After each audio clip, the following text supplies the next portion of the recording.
तो अब एसेट्स का रूल समझने के बाद, जो कि क्या था, डेबिट इंक्रीज इन एसेट और क्रेडिट डिक्रीज इन एसेट, हम लोग चलते हैं लायबिलिटीज़ के रूल पर।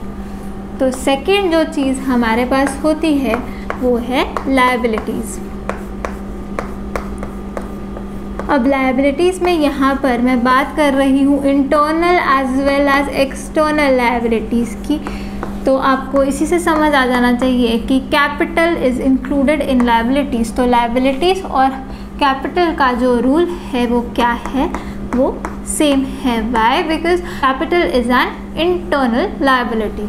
तो अब हम देखते हैं इसका रूल क्या है। अब लायबिलिटीज़ आपको पता है, एसेट्स हमने क्या सीखा था, एसेट्स बच्चे होते हैं, चिल्ड्रन होते हैं, आगे चल के हमें उनसे बेनिफिट्स मिलने होते हैं, they are of value to us. और लायबिलिटीज़ का हमने क्या सीखा था, फ्यूचर वाइज सीखा था कि आगे चल के कुछ ना कुछ इकोनॉमिक आउटफ्लो होगा रिसोर्सेज का इन लायबिलिटीज़ के कारण। तो लायबिलिटीज़ क्या थी, they are those future debts and obligations that lead to an outflow of economic resources in future. तो अब क्योंकि एसेट्स और लायबिलिटीज़ एक दूसरे का ऑपोजिट होते हैं, तो इनका रूल भी क्या होगा, एक दूसरे के ऑपोजिट होगा।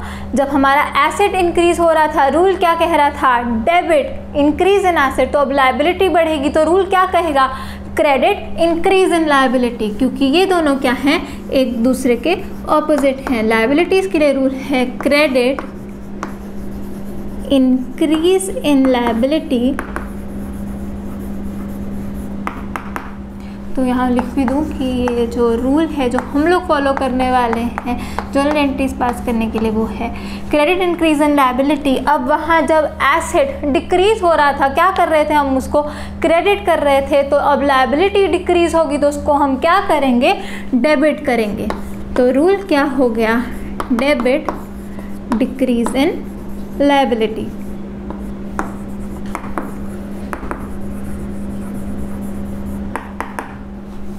से हम डाल देते हैं एक बॉक्स में।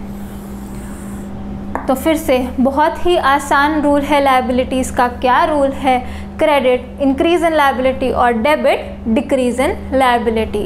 एसेट्स का बिल्कुल ऑपोजिट रूल किसके लिए, लायबिलिटीज़ के लिए, इंक्लूडिंग कैपिटल। तो लायबिलिटी और कैपिटल कहीं पे भी हमें दिख जाए, रूल क्या लगाएंगे हम, क्रेडिट इंक्रीज इन लायबिलिटी और कैपिटल और डेबिट डिक्रीज इन लायबिलिटी और कैपिटल।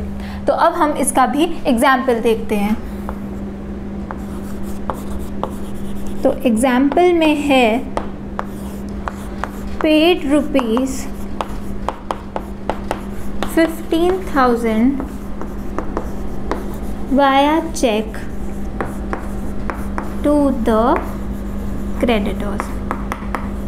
तो ट्रांजैक्शन हमारे पास ये दी हुई है, स्टेप्स हमारे वही 4 स्टेप्स रहेंगे, पहले 3 अकाउंटिंग इक्वेशन वाले, चौथा स्टेप थोड़ी ना है, वो तो रूल ही लगाना है हमने कि क्या रूल कहता है, डेबिट किस चीज़ को करना है, क्रेडिट किस चीज़ को करना है। तो यहाँ लिखा है paid rupees 15,000 via cheque to the creditors. Creditors कौन, वो लोग जो हमें उधार पर सामान देते हैं, आगे चल के हमें उन्हें पैसे वापस करने होते हैं। तो क्रेडिटर्स वो पर्सन्स होते हैं जिनको आगे चल के हम मतलब बिजनेस, हमने आगे चल के इनको पैसे देने होते हैं। तो अब हमने क्या किया, पैसे दे दिए, paid rupees 15,000 banking route follow करके अपने बैंक अकाउंट से हमने क्या किया, इन क्रेडिटर्स को पे कर दिया। तो फर्स्ट स्टेप क्या है हमारा, फर्स्ट स्टेप है आइडेंटिफिकेशन ऑफ अकाउंट्स। तो अब मैं ये चारों स्टेप्स एक ही लाइन में करूँगी rather than writing it vertically. तो फर्स्ट स्टेप हमारा रहेगा, यहाँ पे लिख दूँ स्टेप 1 जो कि क्या है, वर्किंग नोट है। तो स्टेप हमारा है आइडेंटिफिकेशन ऑफ अकाउंट्स। तो पहला अकाउंट जो यहाँ पे इन्वॉल्व रहा, पे कर रहे हो 15,000 वाया चेक, तो चेक से पे कर रहे हो, तो पहला अकाउंट जो इन्वॉल्व रहा वो है बैंक अकाउंट, क्योंकि हमने बैंक अकाउंट के थ्रू पेमेंट करी है। और दूसरा अकाउंट जो यहाँ इन्वॉल्व रहा वो किसको पेमेंट कर रहे हो, क्रेडिटर्स को पेमेंट कर रहे हो। तो दूसरा अकाउंट जो इन्वॉल्व रहा वो है क्रेडिटर्स अकाउंट। तो 2 अकाउंट हमने देख लिए जो इस ट्रांजैक्शन में इन्वॉल्व थे, पहला है बैंक अकाउंट और दूसरा क्या है, क्रेडिटर का अपना अकाउंट। अब क्या करेंगे, सेकेंड स्टेप में हमें देखना होता है नेचर ऑफ अकाउंट। तो नेचर में हमें क्या देखना है, क्या ये एसेट है, लायबिलिटी है, इनकम है, एक्सपेंस है कि कैपिटल है। तो बैंक अकाउंट क्या होता है, बैंक अकाउंट अच्छे से हमें पता है, बैंक अकाउंट एसेट होता है। तो सेकेंड स्टेप में हमने देख लिया कि नेचर क्या है इस बैंक अकाउंट का। बैंक अकाउंट है एसेट, और क्रेडिटर्स अकाउंट, क्रेडिटर हमें अच्छे से पता है आगे चल के हमें इनको पैसे देने हैं, ये एक लायबिलिटी है हमारी। तो क्रेडिटर्स पे हम सामने हम क्या लिख देंगे, लायबिलिटी। तो सेकेंड स्टेप में हमने आइडेंटिफाई कर लिया नेचर, बैंक अकाउंट क्या है, एसेट है, और क्रेडिटर्स क्या होते हैं, वो लायबिलिटी ही होती है। अब किसी को भी यहाँ पे ऐसे डाउट नहीं आना चाहिए कि लायबिलिटी जो है हम यहाँ पे पे कर रहे हैं तो ये एसेट है, नहीं, ऐसा बिल्कुल भी नहीं करना। वो चीज़ हमारे लिए क्या होती है, या तो एसेट होती है लायबिलिटी, इनकम, एक्सपेंस या कैपिटल, ये कभी भी चेंज नहीं करता। इनमें इंक्रीज भी हो सकता है, डिक्रीज भी हो सकता है। तभी तो ये रूल जैसे बने हैं कि इंक्रीज को एक चीज़ सिग्निफाई करती है डेबिट या क्रेडिट में से, और डिक्रीज को एक चीज़ सिग्निफाई करती है डेबिट और क्रेडिट में से ही। तो कभी भी गलती से ऐसा बिल्कुल भी नहीं सोच लेना कि अगर हमने पे कर दिया तो वो चीज़ कुछ और है, नहीं, वो लायबिलिटी ही थी, उसमें इंक्रीज होता है या उसमें डिक्रीज होता है। ऐसे एसेट होते हैं उसमें भी इंक्रीज होता है, डिक्रीज होता है। हर चीज़ में क्या होगा, इंक्रीज या डिक्रीज होगा। चीज़ का जो नेचर होता है, वो जो अकाउंट होता है उसका जो नेचर होता है वो कभी भी चेंज नहीं करता। उन्हीं में इंक्रीज होता है, उन्हीं में डिक्रीज होता है। तो किसी को भी ऐसा डाउट बिल्कुल भी नहीं आना चाहिए। थर्ड स्टेप में जाएंगे हम लोग, जहां हम देखते हैं क्या इंक्रीज किया है और क्या डिक्रीज किया है। अब यहाँ पे है पेड ₹15,000 वाया चेक। तो जो हमारा बैंक बैलेंस है, बिजनेस का बैंक बैलेंस आप पे कर रहे हो तो क्या हो रहा है, वो कम हो रहा है। तो हम डाउनवर्ड एरो लगा देंगे दिखाने के लिए कि इसका क्या बैलेंस क्या किया, डिक्रीज किया, बैंक अकाउंट डिक्रीज हुआ है। और ऐसे ही क्रेडिटर्स आपकी लायबिलिटी थी, जब आपने उनसे सामान लिया था उधार पर या किसी भी कारण आपने उनको पैसे वापस करने थे, तो तब आपकी लायबिलिटी जो थी वो क्रिएट हुई थी, इंक्रीज हुई थी। अब आप उनको क्या कर रहे हो, आप पे कर रहे हो। तो ये जो क्रेडिटर्स, ये जो आपकी लायबिलिटी थी वो क्या हो जाएगी, वो कम हो जाएगी। ये सब हम ऑलरेडी अकाउंटिंग इक्वेशन में देख चुके हैं होता हुआ, तो किसी को भी बिल्कुल भी डाउट नहीं आनी चाहिए। क्रेडिटर्स जब हमारे पास आते हैं, जब लायबिलिटी आपके पास बन जाती है, खड़ी हो जाती है, तब तो वो इंक्रीज होती है, और जब उस लायबिलिटी को आप पे कर देते हो तो वो लायबिलिटी क्या हो जाती है, कम हो जाती है।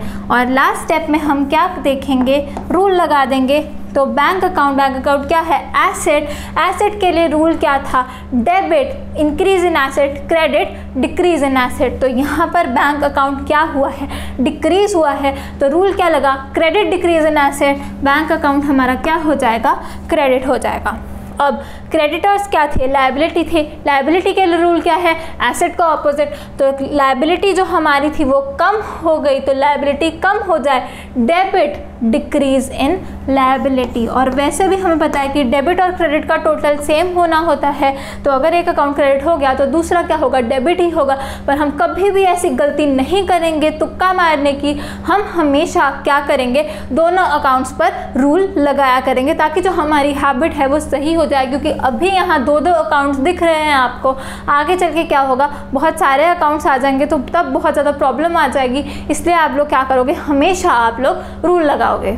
तो ये स्टेप्स लगा के हमें पता चल गया कि बैंक अकाउंट हमारा क्रेडिट होना है और क्रेडिटर का अकाउंट हमारा क्या होना है, वो डेबिट होना है। हम यहाँ पर ऊपर जर्नल एंट्री भी लिख लेंगे। तो इसकी जर्नल एंट्री रही,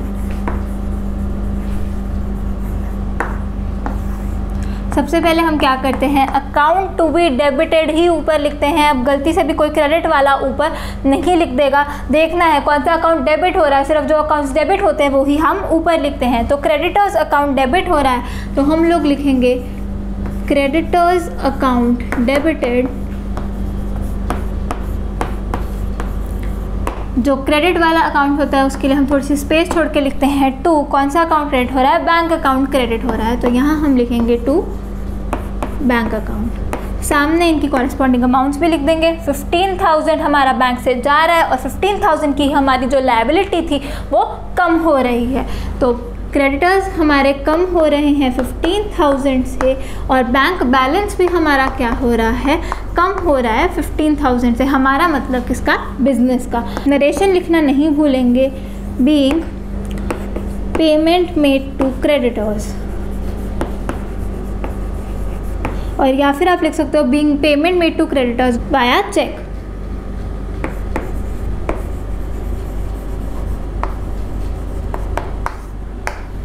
तो लायबिलिटीज़ का रूल बहुत ही ज़्यादा इजी, एसेट्स का बिल्कुल ऑपोजिट। एक याद कर लो, एसेट्स का रूल क्या है, debit increase in asset, credit decrease in asset. तो लायबिलिटी का क्या है, क्रेडिट इंक्रीज इन लायबिलिटी और डेबिट डिक्रीज इन लायबिलिटी। क्यों है ऐसा, क्योंकि ये दोनों क्या होते हैं, एक दूसरे के ऑपोजिट होते हैं। और यहाँ पे जर्नल एंट्री का मतलब भी समझो, क्रेडिटर अकाउंट आपका डेबिट हो रहा है, एक लायबिलिटी के अकाउंट को आप डेबिट कर रहे हो, तो आपको वैसे ही पता चल जाना चाहिए। आप लायबिलिटी को डेबिट कब करते हो, जब वो डिक्रीज होती है। तो इससे क्या पता चल रहा है कि आपने 15,000 रुपये से अपनी लायबिलिटी, बिजनेस की जो लायबिलिटी थी वो कम कर ली है।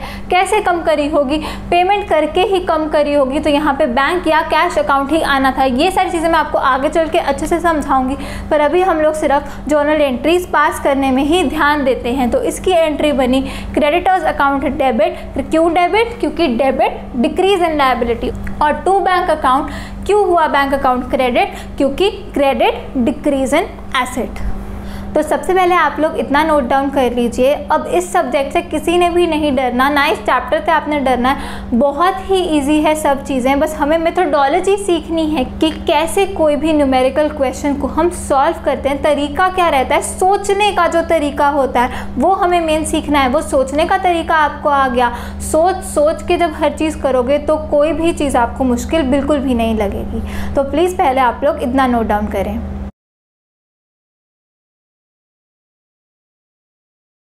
चलो, अब लायबिलिटीज़ का हम लोगों ने एक एग्जाम्पल देख लिया। एक और एग्जाम्पल है जो मैं आपको करवाना चाहूँगी, जो कि कैपिटल से रिलेटेड है। तो इसमें हम लिखेंगे एग्जाम्पल नंबर 2। हम लोग यहाँ पे लिखेंगे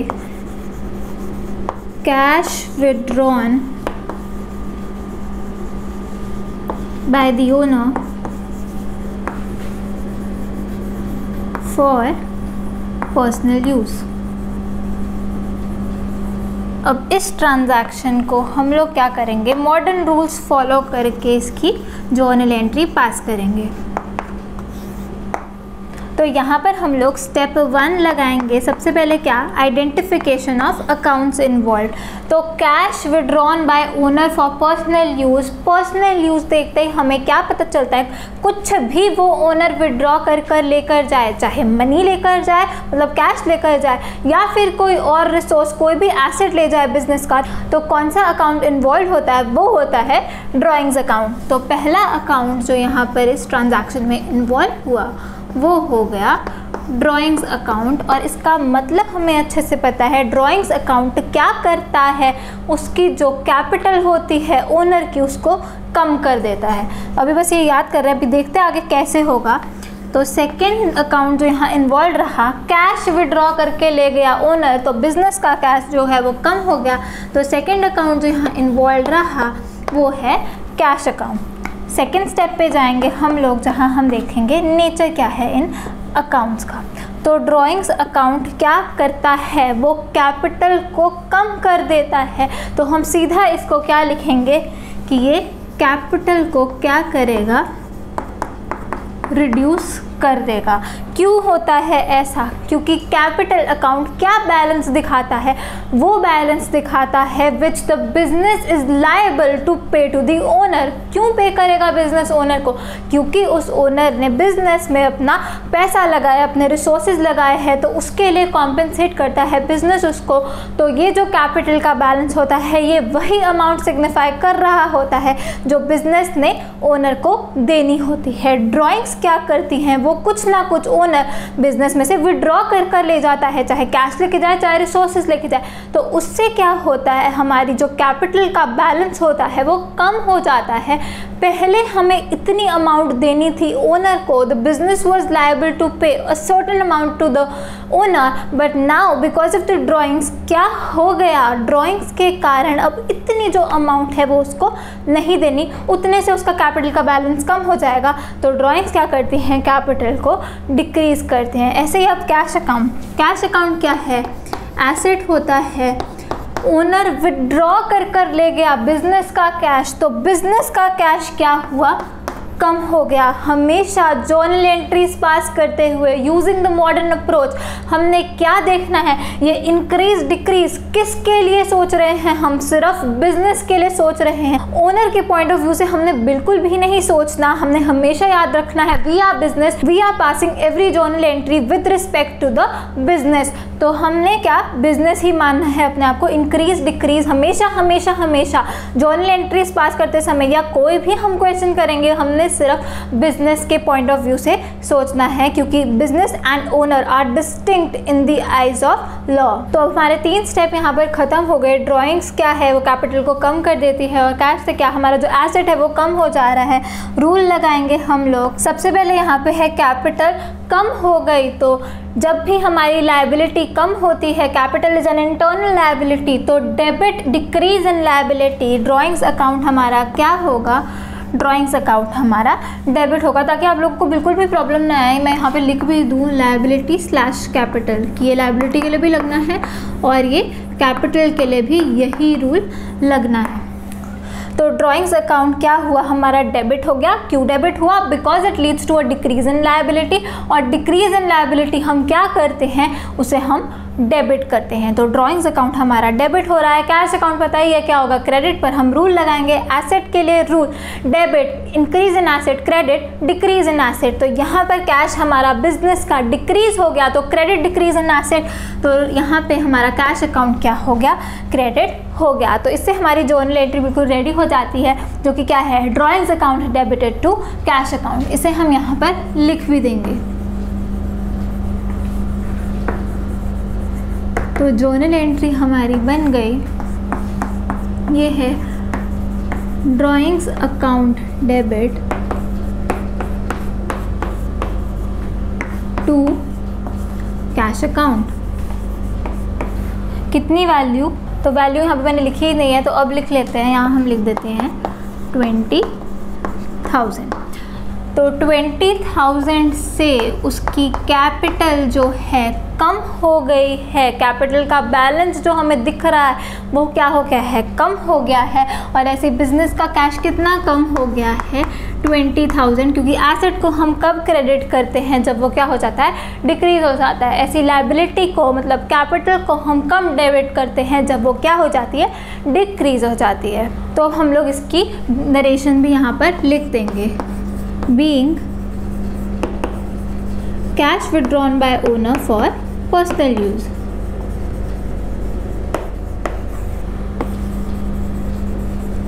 For personal use. इसी के साथ हमारी जो ये वाली जर्नल एंट्री है वो भी यहाँ पर कंप्लीट हो जाती है। तो एक हमने लायबिलिटी मतलब एक्सटर्नल लायबिलिटी का भी हमने केस देख लिया, और एक इंटरनल लायबिलिटी मतलब कि जिससे कैपिटल पे इफेक्ट पड़ रहा था, वो वाला केस भी हमने इस एग्जाम्पल के थ्रू देख लिया। तो सबसे पहले आप लोग इतना नोट डाउन कर लीजिए, और उसके बाद हम लोग एक्सपेंसेस का जो रूल है जो हम हमेशा यूज़ करेंगे वो हम सीखते हैं।